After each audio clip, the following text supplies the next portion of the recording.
हमारे पिछले वाले टॉपिक को कंटिन्यू कर रहे हैं और उस फूड के अंदर सबसे पहले जो बैलेंस डाइट का एक पार्ट होता है कार्बोहाइड्रेट, उसको हम लोग पढ़ चुके थे। आज हम लोग सेकंड पार्ट पढ़ेंगे, उसका नाम है प्रोटीन। तो जैसा कि हम सब लोग जानते हैं कि प्रोटीन का काम क्या होता है, बॉडी के अंदर उसके पार्ट्स जो होते हैं उसका निर्माण करना या फिर शरीर के अंदर जो टूटे हुए ऑर्गन्स होते हैं उनको जोड़ने का, उनकी मरम्मत करने का कार्य कौन करता है? प्रोटीन करता है। लेकिन यदि किसी वजह से शरीर में एनर्जी की कमी हो जाती है और कार्बोहाइड्रेट्स और लिपिड्स दोनों की कमी हो जाती है, तो उस कंडीशन में जो ये प्रोटीन होता है वो क्या करता है? एनर्जी प्रोवाइड करने का काम करता है। अब हम लोग यहाँ पर प्रोटीन के बारे में विस्तार से अध्ययन करेंगे। तो सबसे पहले बात करते हैं कि ये जो प्रोटीन शब्द है ये किसने दिया था। तो आपको याद रखना है क्योंकि बार बार एग्जाम्स में क्वेश्चन पूछा जाता है कि प्रोटीन शब्द किसके द्वारा दिया गया था। तो उस वैज्ञानिक का नाम था बर्जीलियस। तो हम लोग यहाँ पर लिखेंगे टर्म गिवन बाय बर्जीलियस। अब दोस्तों हम लोग बात करेंगे कि ये प्रोटीन जो होते हैं ये किनसे मिलकर बने हुए होते हैं। तो दोस्तों प्रोटीन जो होते हैं ये अमीनो अम्लों के, एमिनो एसिड्स के क्या होते हैं? बहुलक होते हैं। और इसमें मुख्य रूप से जो तत्व होता है वो कौन सा होता है? नाइट्रोजन तत्व होता है। तो इस प्रकार से हम प्रोटीन को किस तरीके से परिभाषित कर सकते हैं कि ये अमीनो अम्लों के नाइट्रोजन युक्त उच्च अणुभार वाले जैव कार्बनिक पदार्थ होते हैं। तो यहाँ पर हम लोग परिभाषा लिखेंगे प्रोटीन नाइट्रोजन युक्त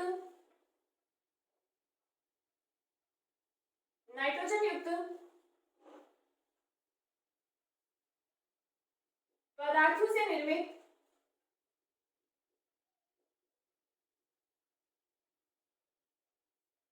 अमीनो अम्लों के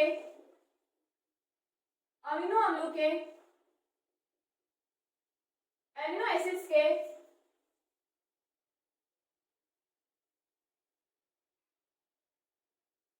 उच्च अणुभार वाले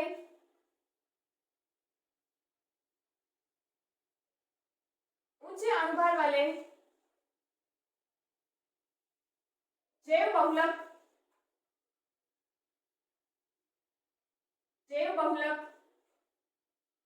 यानी कि इनको अपन बायोपॉलीमर बोल सकते हैं।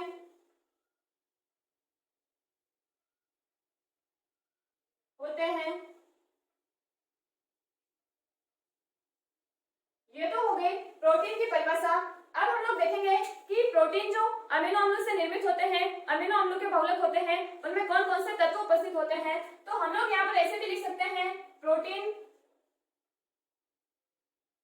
इज इक्वल टू अमीनो अम्लों के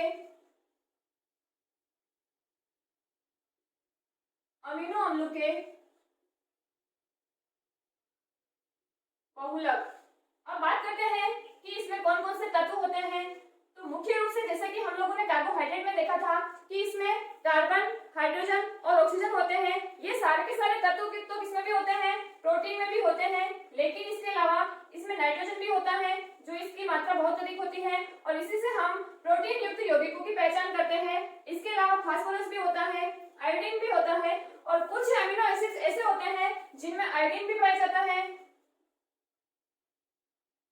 इसके अलावा जिंक वगैरह है, कॉपर है, ये सारे तत्व भी कुछ एमिनो एसिड्स के अंदर उपस्थित हो सकते हैं। अब दोस्तों हम लोग बात करते हैं कि हमें पता है कि प्रोटीन जो होते हैं ये अमीनो अम्लों के बहुलक होते हैं। तो जब हम लोग प्रोटीन का जल अपघटन करेंगे, हाइड्रोलाइसिस करेंगे, तो हम लोगों को क्या प्राप्त होगा। तो पहले हम लोग बात करते हैं कि हमारे पास क्या है? प्रोटीन है। और इस प्रोटीन का जब हम लोग जल अपघटन करेंगे, आंशिक जल अपघटन करेंगे पहले इसको हम लोग बोल सकते हैं हाइड्रोलाइसिस। तो हम लोगों को छोटे छोटे अमीनो अम्लों से निर्मित अणु प्राप्त होंगे, उनको बोलते हैं पेप्टाइड। और जब इन पेप्टाइड्स का हम लोग क्या करेंगे? जल अपघटन करेंगे, तो फाइनली हम लोगों को क्या प्राप्त होगा? अल्फा अमीनो अम्ल प्राप्त होंगे। तो यदि एग्जाम्स में क्वेश्चन पूछा जाए कि प्रोटीन किन से निर्मित होते हैं, तो प्रोटीन की जो यूनिट होती है उसको हम लोग क्या बोल सकते हैं, अमीनो अम्ल बोल सकते हैं। अब हम लोग बात करेंगे कि ये जो अमीनो एसिड्स होते हैं ये टोटल 20 प्रकार के होते हैं, यानी कि जितनी भी प्रोटीन होती है उसमें अधिकतम कितने प्रकार के अमीनो एसिड्स हो सकते हैं, 20 प्रकार के अमीनो एसिड्स हो सकते हैं। तो यहाँ पर हम लोग लिखेंगे अमीनो अम्ल यानी कि अमीनो एसिड्स के प्रकार,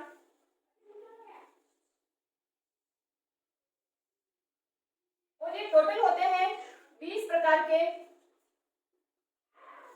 अब ये जो टोटल 20 प्रकार के अमीनो एसिड हैं इसमें से 10 जो अमीनो एसिड्स हैं उनको बोला जाता है आवश्यक या इसेंशियल अमीनो एसिड, और 10 जो होते हैं उनको बोला जाता है अनावश्यक या उसको बोलते हैं नॉन इसेंशियल अमीनो एसिड्स।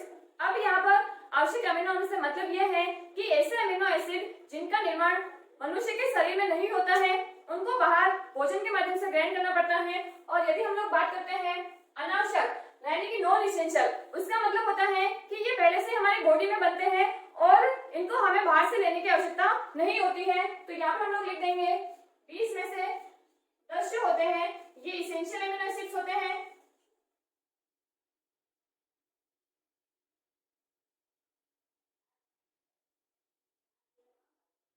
और यहाँ पर जो 10 होते हैं वो क्या होते हैं, नॉन इसेंशियल अमीनो एसिड्स होते हैं।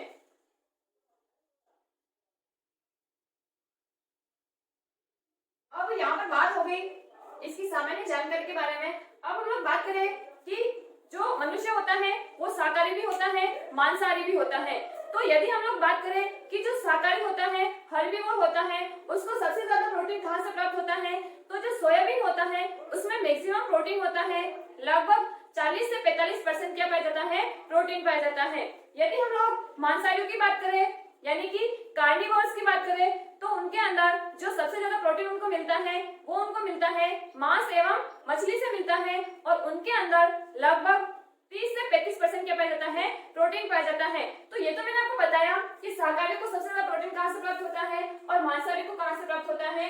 इसके अलावा हम लोग ये देखेंगे कि और हम लोग कहाँ कहाँ से प्रोटीन प्राप्त कर सकते हैं। तो दोस्तों हम लोग नेक्स्ट देखेंगे, अब हम लोग बात कर रहे हैं प्रोटीन की सोर्स। तो मैंने आपको बताया है कि शाकाहारी को सर्वाधिक प्रोटीन कहाँ से प्राप्त होता है, सोयाबीन से प्राप्त होता है, और मांसाहारी को सबसे ज्यादा प्रोटीन कहाँ से प्राप्त होता है, तो मांस और मछली से उनको प्राप्त होता है। तो हमारा टॉपिक है प्रोटीन के स्रोत। तो दोस्तों सबसे पहले हम बात करेंगे शैवाल की यानी कि एल्गी की।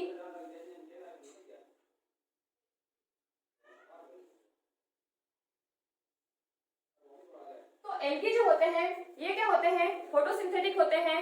ये क्या करते हैं, प्रकाश संश्लेषित यानी कि फोटोसिंथेसिस के द्वारा अपना भोजन स्वयं बनाते हैं, यानी कि ये क्या होते हैं, स्वकोषी होते हैं। अब शैवाल में लगभग 70% तक क्या पाया जाता है, प्रोटीन पाया जाता है। तो यहाँ पर हम लोग लिखेंगे 70% प्रोटीन। वैसे तो शैवाल जो होते हैं इसके बहुत सारे क्या होते हैं, टाइप्स होते हैं, लेकिन यहाँ पर हम शैवाल के अंदर इंपोर्टेंट उदाहरण की बात करें तो उस शैवाल का नाम है स्पाइरुलिना। और स्पाइरुलिना जो है इसमें मैक्सिमम प्रोटीन पाया जाता है, और इसका उपयोग जो है ये अंतरिक्ष यात्री जो है भोजन के रूप में भी करते हैं। तो उदाहरण हो जाएगा स्पाइरुलिना,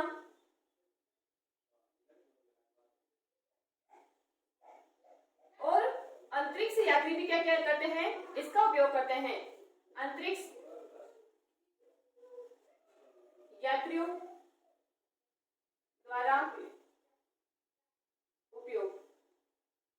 अब देखो इसका फायदा क्या है कि अंतरिक्ष यात्री इसका यूज क्यों करते हैं। तो जैसा कि एक तो यहाँ पर हम लोगों को समझ में आ रहा है कि ये प्रोटीन का अच्छा सोर्स है, इसमें लगभग 70% तक क्या पाया जाता है, प्रोटीन पाया जाता है। इसके अलावा जैसे कि मैंने अभी बताया आपको कि शैवाल क्या होते हैं, प्रकाश संश्लेषी होते हैं, फोटोसिंथेटिक होते हैं। तो ये क्या करते हैं, प्रकाश संश्लेषण करते हैं, और प्रकाश संश्लेषण में क्या होता है, जब अभिक्रिया संपन्न हो जाती है CO2 और H2O की, तब क्या बनता है, ग्लूकोज बनता है, और साथ में क्या बनती है, ऑक्सीजन बनती है, जिससे कि अंतरिक्ष यात्री को क्या भी प्राप्त हो जाती है, ऑक्सीजन भी प्राप्त हो जाती है। फिर हम लोग बात करते हैं कवक की।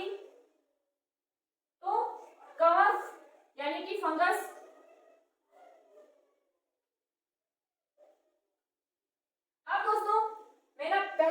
था सूक्ष्म जीव, माइक्रो ऑर्गेनिज्म। उसमें मैंने आपको बताया था कि ये जो माइक्रो ऑर्गेनिज्म होते हैं ये लाभदायक भी होते हैं और ये हानिकारक भी होते हैं। तो इसका मतलब हमें ये समझ में आ जाना चाहिए कि मैं यहाँ पर जो हमारे लिए लाभदायक फंगस है जिससे हमें प्रोटीन प्राप्त होता है उसकी बात कर रहे हैं। तो कवक के अंदर लगभग 50% तक क्या पाया जाता है, प्रोटीन पाया जाता है।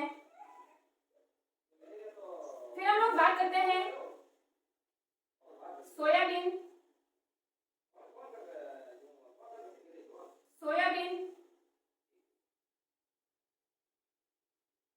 तो सोयाबीन में लगभग 45 से 50% तक क्या पाया जाता है, प्रोटीन पाया जाता है।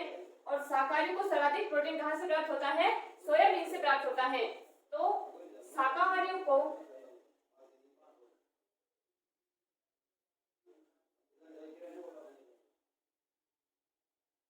फिर बात करते हैं मांस एवं मछली, यानी कि हम लोग बोल सकते हैं मीट एंड फिश। और इनसे लगभग 25 से 30% तक क्या मिलता है, प्रोटीन मिलता है। और जो मांसाहारी को सर्वाधिक प्रोटीन प्राप्त होता है वो यहीं से प्राप्त होता है।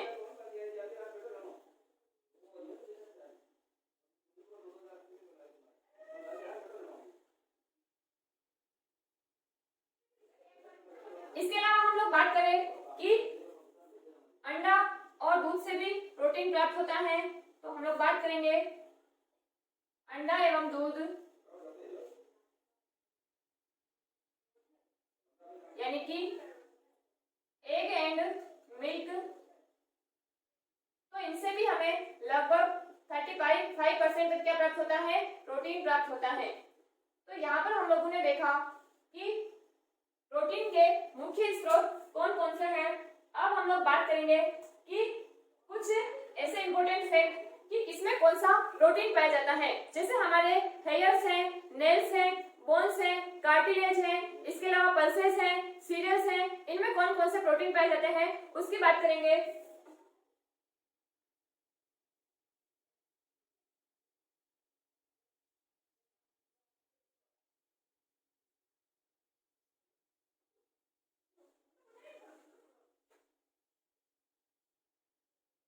तो अब हम लोग हेडिंग करेंगे कुछ इंपॉर्टेंट प्रोटीन।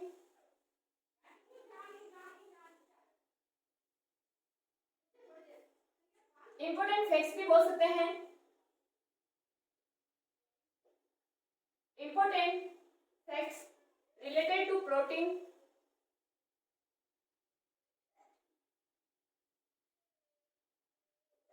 अब सबसे पहले यदि हम लोग बात करें कि हमारे हेयर्स और नेल में कौन सी प्रोटीन होती है तो उस प्रोटीन का नाम है केराटिन प्रोटीन। तो सबसे पहला हो जाएगा हेयर्स एंड नेल्स। और इसमें कौन सा प्रोटीन होता है, तो इसमें प्रोटीन होता है केराटिन।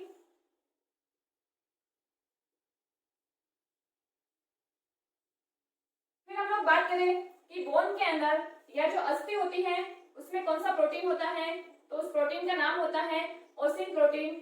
तो बोन यानी कि अस्थि या इसी को सामान्य भाषा में बोला जाता है हड्डी।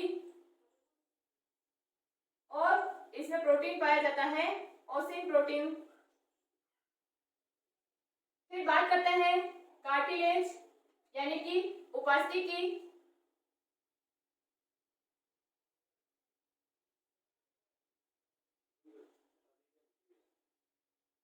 तो इसमें पाए जाने वाले प्रोटीन का नाम है इलास्टिन बोल सकते हैं या कॉन्ड्रिन प्रोटीन बोल सकते हैं।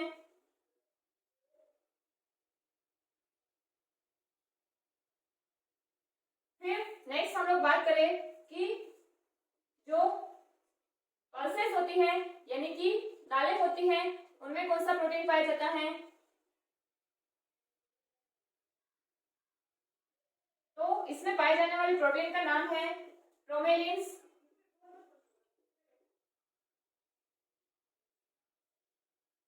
फिर हम लोग बात करें नेक्स्ट सीरियल्स यानी कि अनाज में कौन सा प्रोटीन पाया जाता है?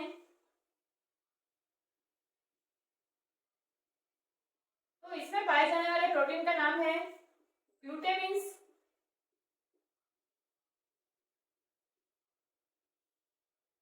फिर हम लोग बात करें कि दूध में कौन सी प्रोटीन पाई जाती है, तो मिल्क के अंदर पाए जाने वाले प्रोटीन का नाम है केसिन प्रोटीन।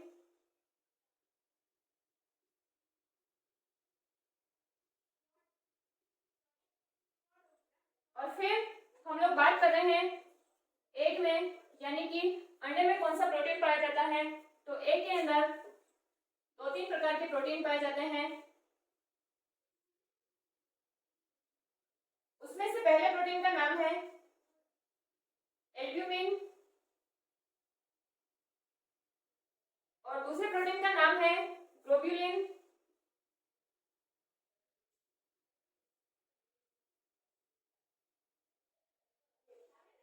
इसी तरीके से तीसरे प्रोटीन का नाम है फाइब्रिनोजन।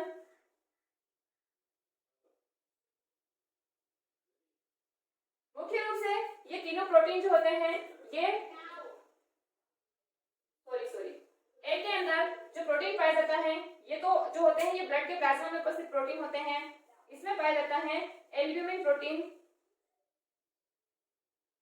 तो वैसे भी ये क्या है, इंपॉर्टेंट फैक्ट्स हैं और इनको क्या करना है, हम लोगों को याद रखना है।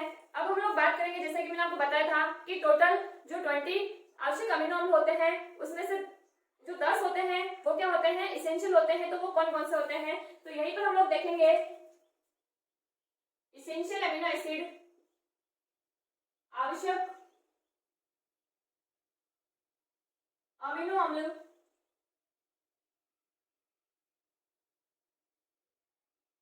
आवश्यक अमीनो अम्ल। और इसकी एक ट्रिक है जो सब लोगों को पता होगी और नहीं पता है तो मैं यहाँ पर लिख देती हूँ। और ट्रिक में भी ऐसा कुछ नहीं है, जो भी अमीनो एसिड्स के नेम है उसके आगे का पहला लेटर ले रखा है। तो पीवीटी, टीम, हल, ये ट्रिक है। और यहाँ पर पी, बी, टी, टीम, हल। पी से अमीनो एसिड का नाम है प्रोलीन और बी से इसका नाम है वेलिन। टी अमीनो एसिड का नाम है ट्रिप्टोफैन और दूसरे टी का नाम है थ्रियोनिन।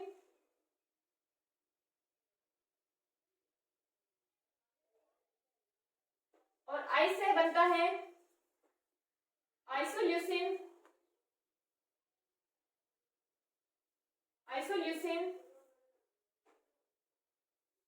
एम से बनता है मिथियोनिन,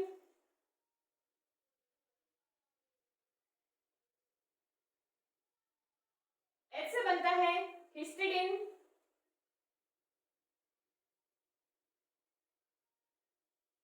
ए से बनता है एलेनिन, एल से बनता है ल्यूसिन और लास्ट अपना है ल्यूसिन और इसका नाम है लाइसिन। तो हमें सिर्फ जो 10 आवश्यक अमीनो अम्ल है उसी के नाम याद रखने हैं। इसके अलावा जितने भी अमीनो एसिड होंगे वो किसमें आ जाएंगे, अनावश्यक के अंदर आ जाएंगे। तो अब इस टॉपिक को आज हम लोग यहीं तक देखेंगे। नेक्स्ट हम लोग आगे वाले वीडियो में देखेंगे।